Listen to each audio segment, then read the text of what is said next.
Okay guys, अब scientific paradigms में जो एवोल्यूशन हुआ उसकी एक तीसरी एग्जांपल है हमारे पास the periodic table. Right students, आपको एक बात पता होगी कि 1869 गालिबन, if I am not forgetting, ये 1869 में एक केमिस्ट आए जिनका नाम था डिमिट्री मेंडेलीव।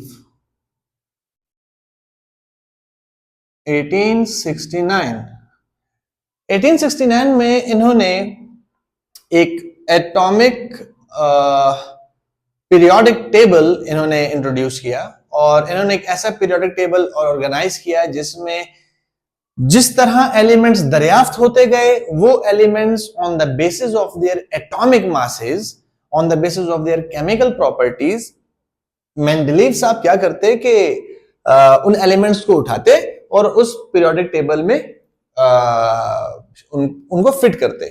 ठीक है, तो हुआ क्या कि ऑन द बेसिस ऑफ, इन्होंने क्या किया, इन्होंने on the basis of atomic masses plus on the basis of their chemical properties, इन दो खुसूसियात की बिना पर इन्होंने एलिमेंट्स को एक पीरियोडिक टेबल के अंदर अरेंज करना शुरू कर दिया और ये काफी एक्सेप्टेबल भी था, काफी रिलायबल भी था और हर बंदे ने इस पीरियोडिक टेबल की तारीफ की।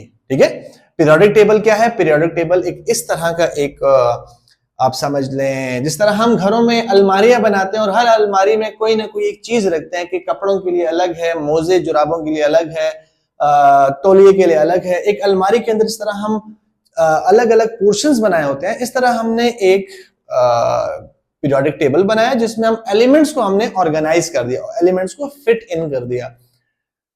तो मेंडलीव ने एटॉमिक मासेस और केमिकल प्रॉपर्टीज के बुनियाद पर एटम्स को यानी एलिमेंट्स को उन्होंने अरेंज करना स्टार्ट कर दिया। अब मजे की बात क्या थी? मजे की बात यह थी कि कुछ एलिमेंट्स तो दरियाफ्त ही नहीं हुए थे उस वक्त, तो मेंडलीव ने क्या कर दिया, उनके लिए वो स्पेसेस खाली छोड़ दिए। अब उससे ज्यादा मजे की बात यह थी कि जब जब वक्त के साथ साथ नए एलिमेंट्स दरियाफ्त होते गए वो उन्हीं खाली जगहों में खुद ही फिल हो जाते थे।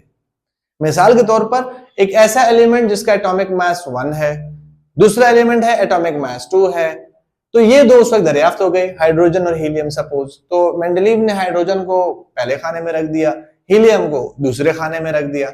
अब तीसरे नंबर वाला एलिमेंट सपोज दरियाफ्त नहीं हुआ, ये मैं मिसाल से समझा रहा हूं आपको। अगर तीसरे नंबर वाला एलिमेंट दरियाफ्त नहीं हुआ तो वो खाना खाली छोड़ दिया उसने, चौथे वाला हो गया, चौथा उसने एलिमेंट वहां पर फिट कर दिया। जब वक्त गुजरता गया और कुछ एलिमेंट दरियाफ्त हुए तो उसमें तीसरे वाला भी दरियाफ्त होता, तो जो जो दरियाफ्त होता गया उस खाने में उसको हम फिट कर देते थे। तो इसने जो पीरियोडिक टेबल, मेंडलीव ने जो पीरियोडिक टेबल डिजाइन किया वो बहुत जबरदस्त था और वो काबिले तारीफ था।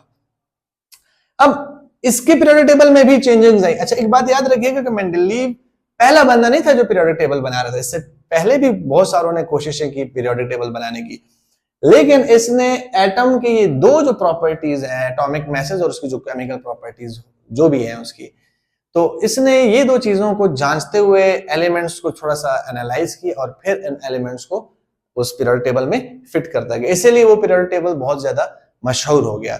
अब वक्त गुजरता गया, साइंस का नॉलेज और अपडेट होता गया, साइंस के नॉलेज की अपडेटिंग प्रोसेस में फिर मॉडर्न पीरियोडिक टेबल आ गया। ये तो हो गया ना मेंडलीव पीरियोडिक टेबल जो उसके जमाने में था 1869 में, फिर आ गया मॉडर्न पीरियोडिक टेबल।